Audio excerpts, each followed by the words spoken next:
Honestly, every time I try to do something fun or exciting, you make it not that way. Is it okay if I kick your boss's ass?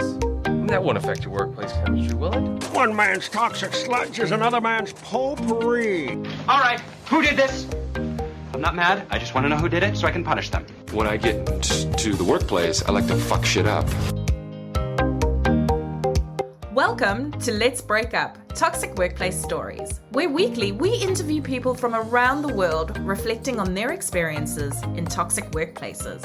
Sharing lessons learned and providing a safe, supportive environment to share your stories with us and everyone else that may also be experiencing a similar situation. Hosted by me, Nicola. And me, Gina. Both with many years of experience in the corporate world and now deep diving into the toxic workplace culture. Each week we will provide tips and ways to identify and overcome some of the challenges associated with toxic workplaces. So settle in and relax. As you join us in today's episode, let's jump straight in and see where this journey takes us.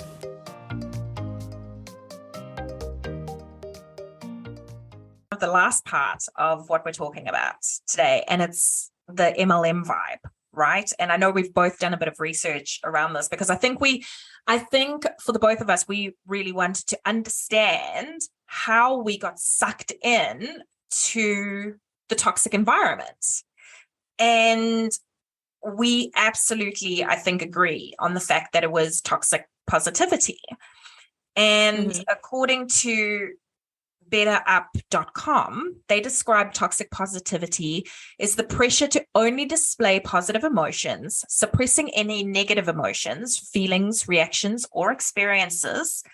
And it eventually invalidates your human experience, and it can lead to trauma, isolation, unhealthy coping mechanisms. And for me, in one of my one-on-ones with the CEO, I actually raised this as a corporate risk. I said multiple times that this would result in us not getting honest delivery. Our communications were having issues. Being positive all the time is really just meaning that we're lying about how we're really doing in fear of not being positive enough. And that the toxic positivity also flowed through to their customer base. And it was seriously, and I'm not kidding, it's almost cult-like. And I remember a customer highlighting this issue of toxic positivity, and they were just shot down in, the community that they were in because people just couldn't wrap their heads around what toxic positivity actually meant and how invalidating it was to people's experiences because everybody only spoke positively of this company. And I think the reputational risk there was a huge issue, and there was nothing in place to, kind of mitigate if that reputational risk was let out of the box. Basically, I got fired because I refused to be toxically positive. It wasn't even that I refused. This is not who I am. I can't, it's not my nature. Hiring from the same pool of friends, former colleagues, an alumni network, all the staff members, other than you and I potentially, were from the same school, the same church group, family members, with little or no experience. And they were often put in these executive positions. Don't get me wrong. It's a great way to learn, all hands on deck, let's learn a new talent. And there was always commentary around how work is like a family, we're all friends, we're so close, it's tight knit. I didn't know a lot of this until towards the end of my time there, that most of these people were either direct family members or they were all hired from a Midwestern-based church group. I'm used to working with people who have no problem with me sending an email that doesn't have a fluffy greeting and just disseminates information. I'm South African, right? We're just straight down the center. You want to hear it, I'm going to tell it to you. Tough titties, right? Yeah. But that's how sometimes, look, you can be softer, granted. I'm not saying be an asshole, but most of the time it's to the point. It's okay, let's get something done. Oh, there's an issue. Okay, let's get it done. There's no, Hey, Gina, hope you're having a wonderful day. I'm really thinking of your thoughtful thoughts and hope you're feeling well. And would you like me to, massage your clit while you're reading this email? Or like, do you like 1-ply or 2-ply? You like Because I really need to know.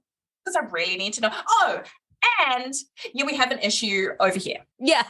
Oh, and just a small little thing after we talk about your toilet paper preference. The delivery's blowing up and no one knows where the cargo is. So yeah, when you have a moment, let's talk about it. If you could. If you can't, no big deal. I'd be like, yo, I don't know where the cargo is. Somebody tell me where it is. But I think, you hit on this word cult-like, and let's talk a little bit about the psychology of this. So I'm not a psychologist. No, let's caveat. Neither of us are. Neither is Nicola. But this company, again, was very culty. And it reminds both of us of a pyramid scheme or an MLM. So Nicola did a little deep dive here, and she has common traits of MLM and this organization side by side. So one of the things around multi-level marketing or, pyramid schemes or whatever, they have actually a lot in common with religious cults. They've got this psychology of religious cults, and they can be, considered secular or a commercial cult. And like most cults, they often depend heavily on the personality of the group leader. Oh my God. Who is typically a charismatic person with the ability to motivate and inspire.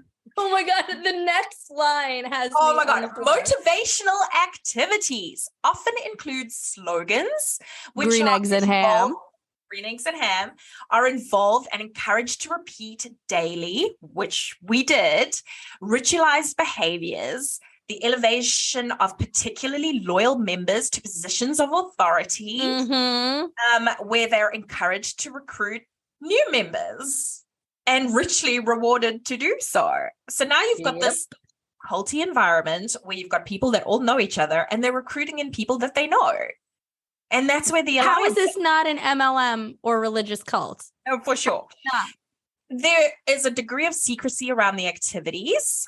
So again, lack of transparency. And, I was on this research kick, there was a guy called Robert Cialdini, and he wrote a book called Influence, The Psychology of Persuasion, which has been quoted quite a lot by marketing experts. And he provides some scientific evidence of why we make decisions and what makes us susceptible to being duped. And some of the story is, obviously, dated to take place in the 1960s and 70s, but realistically, psychology doesn't change too much over time, right? Anyway, his big thing was reciprocity. There you go. The desire to give when something is received. Commitment, a desire to stay consistent with what you've already agreed to do. Social proof, desire to follow what others do.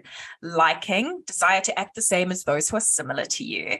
Authority, desire to trust the experts. And scarcity, desire to have something that is in limited quality. So those are kind of the persuasion techniques that were used or employed by this organization to have people kind of in their culty commercial mass.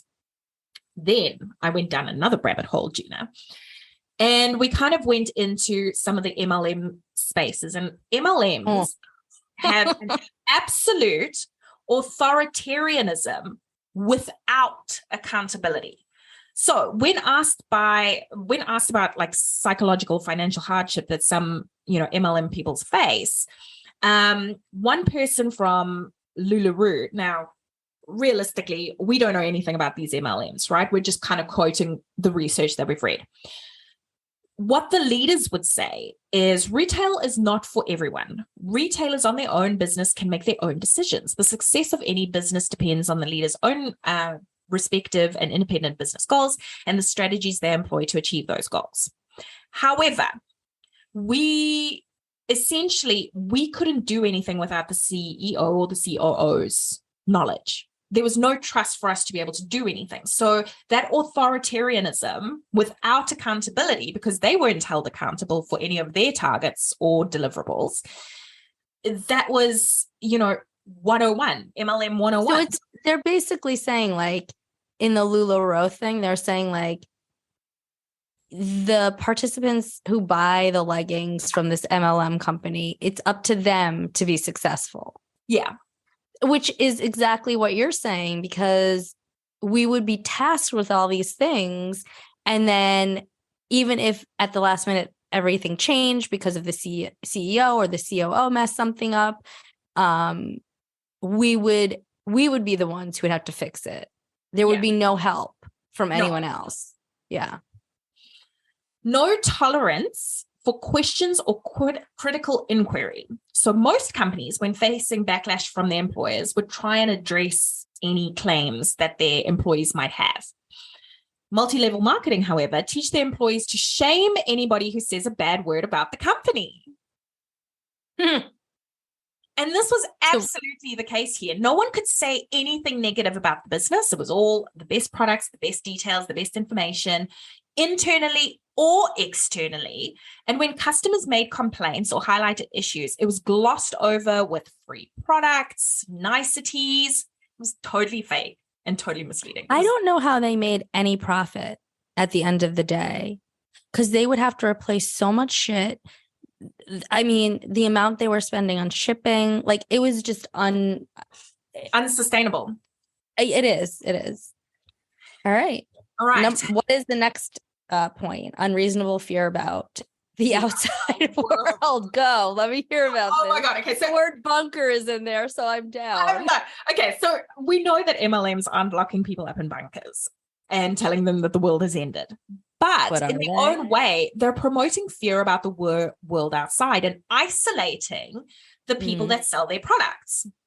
While this wasn't directly the case, brand loyalty was promoted internally and externally so hard that there couldn't be anything wrong with the brand. And essentially, we were isolated from the outside world with piles of to-do items, deadlines, reactive responses to issues, customer experiences, complaints, etc., etc. And we lived and breathed the cult. So we didn't even have time to consider there was an outside world.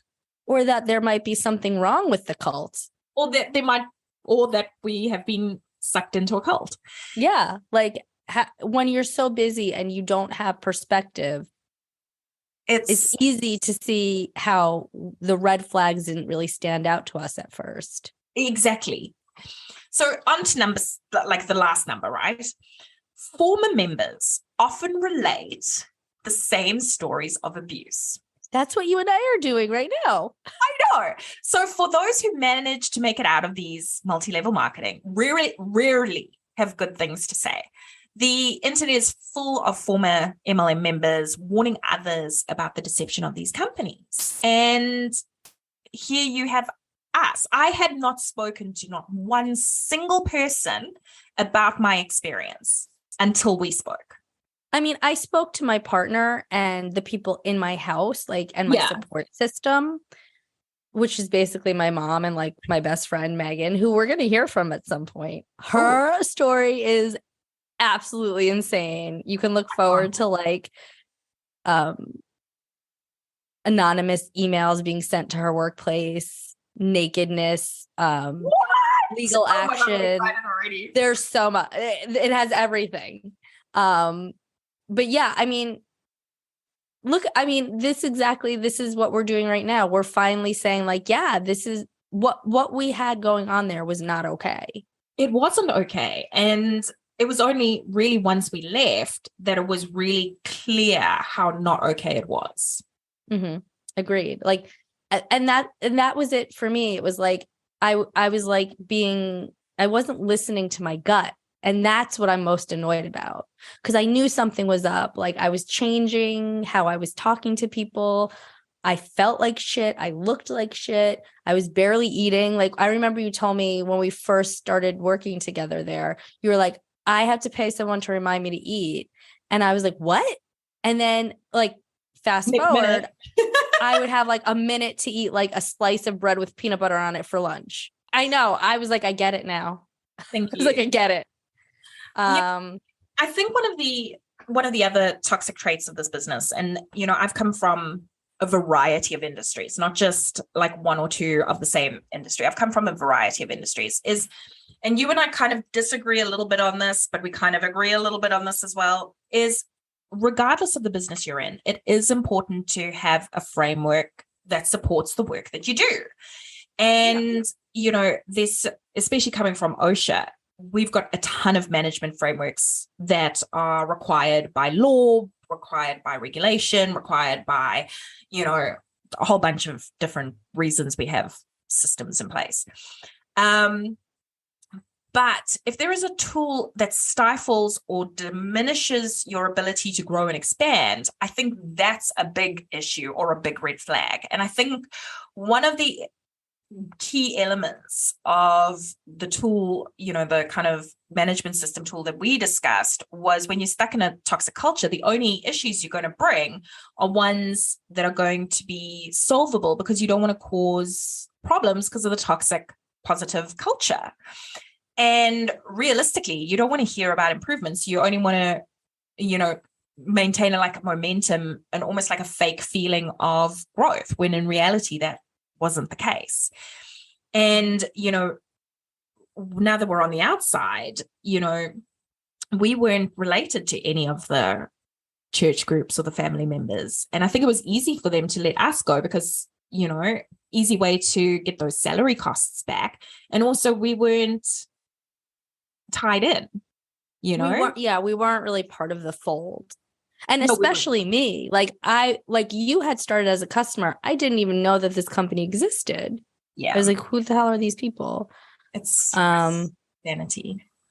And I actually think we do agree, because my issue was the entire management system that this company bought, because you have to buy a consultant, you have to buy yourself into conventions, you have to buy the software that is super elementary, which you can do on Excel. You don't have to get a software to do this, or you don't have to get a software to do a fucking meeting if you're all like executive leaders and you all have corporate experience. So this ties back into them not having experience. Like, if you're the owner of a business and you came up with the idea and you are not a business person, you hire a CEO, you hire a COO. Okay? That's how you run a business. You don't purchase some flim-flammy, dumb, management system that is essentially like, let's go to conventions, let's have, so-and-so be our consultant, and he comes on once a month or once every 3 months and doesn't remember any of our names or what our company actually does, but let's pay for this. So that management system I really had an issue with. It was very off-putting to me. I think the overall idea of it, I get it, but just hire people. If you have enough money to buy this management system, you have enough money to pay people who actually know what they're doing in this space. Yeah. And I also feel like it was also exploited by the COO and CEO. We would all come up with a decision in this, management MLM system where everyone was agreement. And then exactly like what Nicola said, the moment the meeting was closed, we were being told to do the exact opposite, or they were changing the due date. So it's like, if you're going to buy this management system, you have to use it as it's made, if you have any shot. So if you're going, if you're going to go back and change everything we all just discussed, how is this even being used properly? Maybe the system is good, but I don't think it was a good system. I think it was very I think one of the things were okay, again, Dr. Seuss. One-liner. Where are you elevating and delegating to, right? Because you've got for you particularly, my team was pretty cluey, right? I had a really good team, but for you particularly, who are you delegating to? Someone that can't do the job? And now has that position back, but was never formally trained and is... And I remember the first part of one of the first interviews I had, this CEO said the person who got demoted essentially was she's like the most direct type of person when emailing. And I'm like, no, she's not. And also she was like, the CEO was like, she takes the most time off. She's always off or out of the office. That was like one of the first things she said about this person. Like, I've never met this person. I don't know who it is. That's so inappropriate. Like, why do I need to know this? Anyway. You'll work it out. It's your report. Like, did you learn? What could you have done differently? Because for me, there's just so fucking much I could have done differently looking back. I could have chosen not to become as emotionally invested. Yeah. I could have put in better business frameworks. I'm skilled in business frameworks. I could have put in better business frameworks at the get-go. Pushed for upskilling, learning about toxic positivity and bias, because there was huge bias going on. Mm-hmm.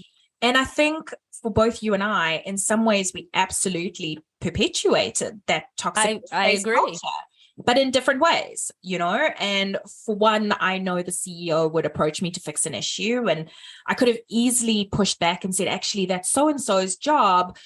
Can they be given a chance to do the job rather than just solve the issue for them? Or stopped, gossipy bullshit in its tracks and pushed harder for more fundamental business practices. And, absolutely, looking back, I fell 100% victim to the feeling of being needed to fix almost anything. By the charismatic leader. By the charismatic cult leader. I mean, it's not wrong.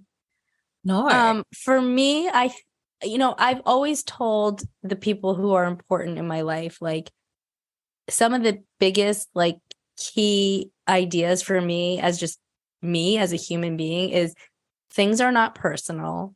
No. Listen to what people are saying and telling you, whether it's their words or what they're actually doing. Yeah. And no response is a response. I love that one. For sure. So for me, I didn't listen to my own advice. Like, I'm usually pretty good at it because I've made so many poor decisions and so many like weird things happen to me throughout my life.